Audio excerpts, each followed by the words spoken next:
தமிழ்நாட்டில் அரசு பேருந்துகளில் பயணிக்கும் அனைவரும் அமைதியாகவும் சிரமமின்றியும் பயணம் செய்யும் வகையில் புதிய விதிமுறைகள் அறிவிக்கப்பட்டுள்ளன.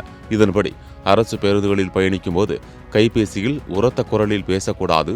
மேலும் கைபேசி ஸ்பீக்கரை பயன்படுத்துவது, இயர்போன் அல்லது ஹெட்போன் இல்லாமல் பாடல்களை கேட்பது, வீடியோக்கள் பார்ப்பது போன்ற செயல்களுக்கு புதிய கட்டுப்பாடுகள் விதிக்கப்பட்டுள்ளன. தமிழ்நாட்டில் அரசு பேருந்துகளில் பயணிகள் சுமூகமாக பயணம் செய்வதற்கான சில நெறிமுறைகளை அறிவித்து சென்னை மாநகர போக்குவரத்து கழகம், அரசு விரைவு போக்குவரத்து கழகம் மற்றும் அனைத்து மண்டல அரசு போக்குவரத்து கழகங்களின் மேலாண் இயக்குநர்களுக்கு போக்குவரத்து துறை அரசு செயலாளர் நிர்மல்ராஜ் சுற்றறிக்கை அனுப்பியுள்ளார். பேருந்துகளில் அதிக சத்தத்துடன் இசை ஒலிக்காமல் இருப்பதை ஓட்டுநர்கள் உறுதி செய்ய வேண்டும்.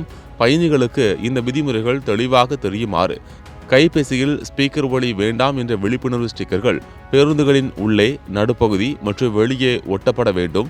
இந்த நடைமுறைகளை பயணிகள் முறையாக பின்பற்றுகிறார்களா என்பதை ஓட்டுநர்கள், நடத்துனர்கள் மற்றும் மேற்பார்வையாளர்கள் தங்கள் பணி நேரத்தில் கண்காணிக்க வேண்டுமென போக்குவரத்து துறை அறிவுறுத்தியுள்ளது.